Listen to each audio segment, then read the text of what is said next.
Υπέροχα μου πλάσματα, καλή σας μέρα. Είμαι η Εύα και σας καλωσορίζω όλους στο κανάλι μου Love Healing Tarot. Και σας ευχαριστώ πάρα πολύ που είστε κοντά μου, με παρακολουθείτε και με στηρίζετε ο καθένας σας με το δικό του τρόπο, να είστε πάντα καλά. Μου δίνετε πολύ μεγάλη χαρά και δύναμη με κάθε καινούργια εγγραφή που κάνετε στο κανάλι μου, με κάθε σχόλιο, με κάθε like. Στέλνω θερμούς χαιρετισμούς στους φίλους σε ολόκληρο τον κόσμο, σε ολόκληρη την Ελλάδα και στην πολύ αγαπημένη μας Κύπρο. Και φυσικά υπενθυμίζω πως τα ανοίγματα που κάνουμε εδώ είναι γενικά ανοίγματα. Πάμε λοιπόν τώρα να κάνουμε το θέμα μας. Πώς νιώθει για σένα σήμερα? Για να δούμε πώς άραγε. Επιλέγετε Αγγελική Άβρα,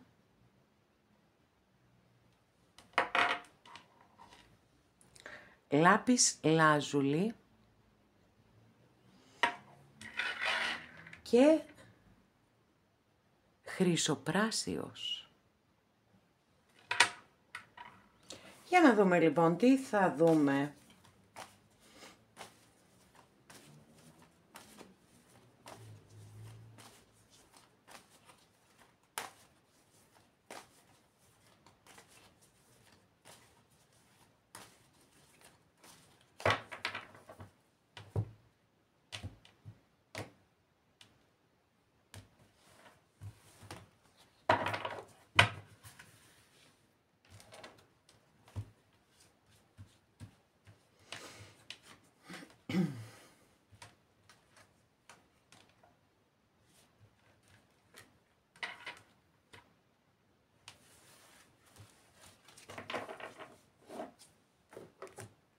Πρώτη καρτούλα.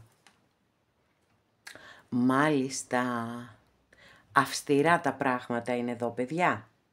Πολύ αυστηρά. Βασίλισσα Σπαθή, Βασίλισσα Σπαθή.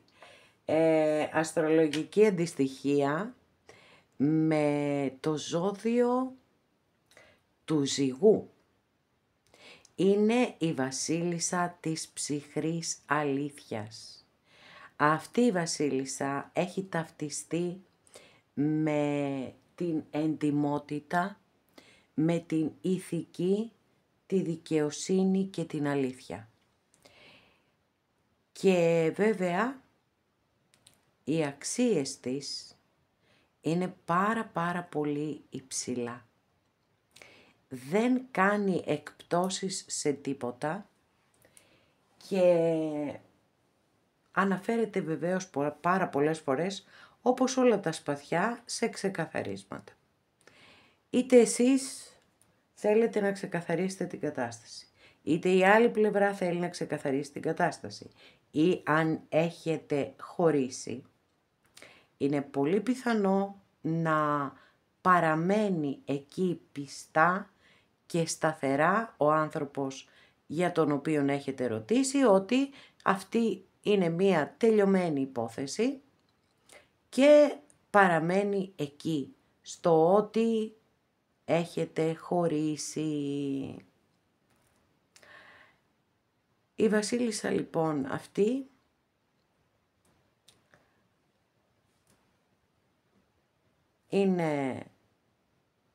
έχει συνδεθεί πάρα πολύ με το χωρισμό.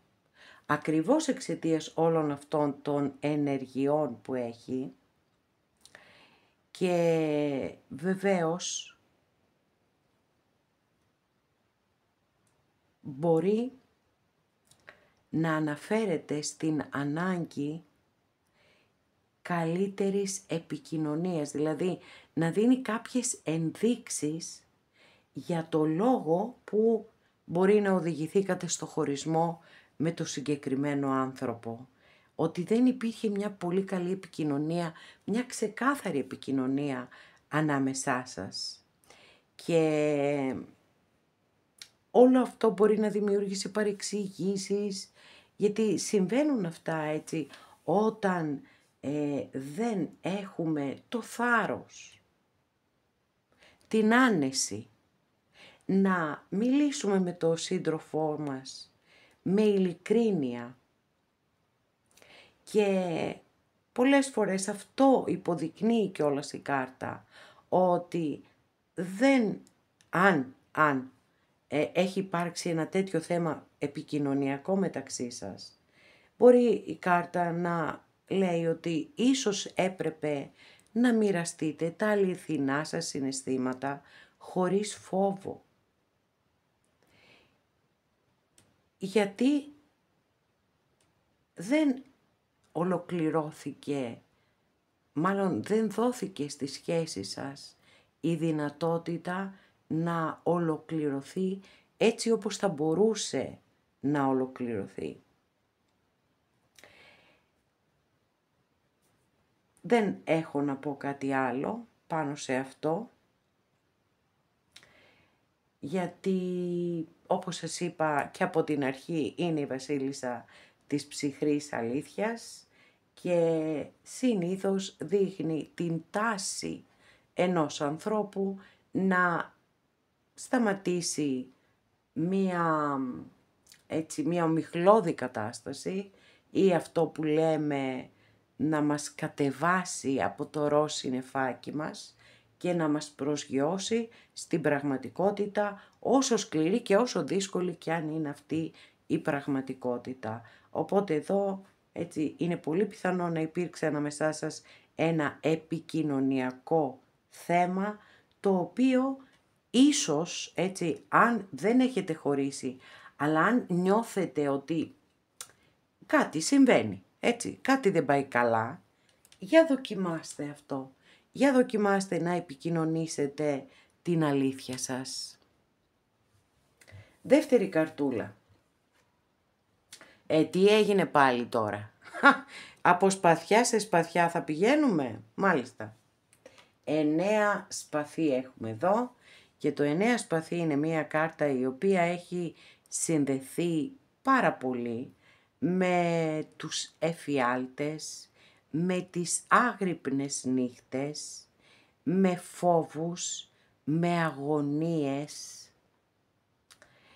και με όλα αυτά τα δυσάρεστα συναισθήματα τα οποία έρχονται όταν σκεφτόμαστε διαρκώς κάτι και το υπεραναλύουμε, γιατί του δίνουμε πάρα πολύ μεγάλη δύναμη. 1. Γιατί παραμορφώνουμε την πραγματικότητα. 2. Και όσο το μυαλό μας αρχίζει να δουλεύει αρνητικά, εννοείται ότι πάει όλο και πιο αρνητικά, όλο και πιο αρνητικά. Και φυσικά πάρα πολλές φορές αναφέρεται έτσι σε ενοχές, ίσως, δεν ξέρω, έτσι μπορεί κάτι να είπατε το οποίο να το μετανιώσατε. Δείχνει μία δυσκολία, από την άλλη πλευρά βέβαια, γιατί αναφερόμαστε σε έναν άλλον άνθρωπο και στο πώς νιώθει για εσάς. Μπορεί να δείχνει έτσι ότι έχει αρνητικές σκέψεις οι οποίες έχουν δημιουργηθεί από προηγούμενες σχέσεις. Άρα υπάρχει πολύ μεγάλη ανάγκη προκειμένου να υπάρξει αληθινή επικοινωνία μεταξύ σας. Γιατί πολλές φορές μπορεί κάτι να θέλει να σας πει και να φοβάται να σας το πει. Και όλο αυτό να έχει στρεσάρει αυτόν τον άνθρωπο. Και βέβαια μετά είπαμε, όταν ξεκινά το μυαλό να σκέφτεται και να σκέφτεται και να σκέφτεται και να πλάθει ιστορίες και να κάνει φανταστικούς διαλόγους και σενάρια, τι θα μπορούσε να έχει γίνει αν σας έλεγε αυτό, αν σας έλεγε το άλλο, τι θα απαντούσατε. Δηλαδή καταλαβαίνετε, έχει μπει σε μία διαδικασία πάρα πολύ δύσκολη, πολύ αρνητική, γιατί έτσι κι αλλιώς η κάρτα λέει ότι κοίταξε, δεν είναι και τόσο άσχημη η κατάσταση όσο εσύ μπορεί να πιστεύεις. Αλλά είπαμε, όσο δεν βρίσκει το θάρρος να επικοινωνήσει με ειλικρίνεια τα συναισθήματά του ή τα συναισθήματά της, είτε θετικά είτε αρνητικά, έτσι, προς εσάς, τόσο θα γίνεται χειρότερο κομφούζιο. Αν λοιπόν είστε ακόμα μαζί, αλλά νιώθετε ότι η σχέση σας είναι σαν να ακροβατεί πάνω σε ένα τεντωμένο σκηνή, πάρτε εσείς τη γενναία απόφαση να προκαλέσετε μία ανοιχτή συζήτηση και ίσως εκεί μπορέσετε να βρείτε μια λύση από κοινού και να πάρετε τις αποφάσεις σας. Τρίτη καρτούλα, μάλιστα, δύναμη εδώ, Δύναμη, αστρολογική αντιστοιχεία, είναι με το ζώδιο του Λέοντα. Σίγουρα μια πολύ δυναμική κάρτα, εσωτερική όμως, δηλαδή αναφέρεται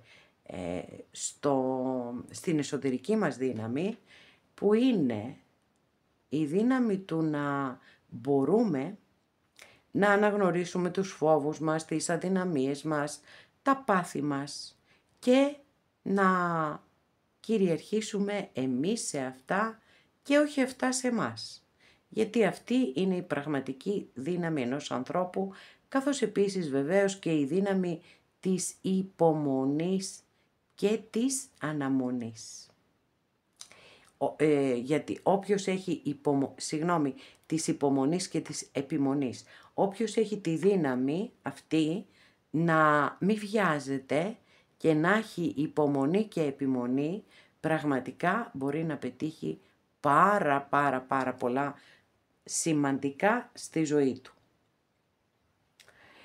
Είναι λοιπόν μια πολύ δυνατή κάρτα όταν αναφέρεται στην αγάπη και στις σχέσεις, γιατί δείχνει μια δυνατή, βαθιά και παθιασμένη σχέση που μπορεί να αντέξει όποια καταιγίδα. Αρμονική σχέση η οποία βασίζεται σε αμοιβαία κατανόηση, υπομονή και σεβασμό. Φυσικά μέσα από όλο αυτό έρχεται και η συναισθηματική ορίμανση με πολύ καλή επικοινωνία και ευγένεια. Εάν είστε μόνες ή μόνοι, η κάρτα σας ενθαρρύνει να έχετε θετική ενέργεια, να πιστεύετε στον εαυτό σας και με αυτόν τον τρόπο να προσελκύσετε μία πολύ όμορφη σχέση αγάπης. Αλλά βέβαια, για να είστε εδώ, προφανώς ενδιαφέρεστε για κάποιο συγκεκριμένο πρόσωπο. Είναι θετική η κάρτα. Πολλές φορές επίσης μπορεί να υποδεικνύει και τη συμφιλίωση, καθώς επίσης και το ερωτικό πάθος. Και μια και είμαστε σε ένα γενικό άνοιγμα, με μία μόνο καρτούλα, θα σας έλεγα ότι ο καθένας από εσάς ή κάθε μία θα επιλέξει αυτό το οποίο θεωρεί ότι είναι πιο κοντά στη δική του περίπτωση. Αυτά, αγαπημένες και αγαπημένοι. Εδώ ολοκληρώσαμε αυτό μας το άνοιγμα. Σας ευχαριστώ πάρα πολύ που είστε κοντά μου και με παρακολουθείτε. Μέχρι την επόμενη φορά να είστε όλοι καλά. Σας φιλώ γλυκά.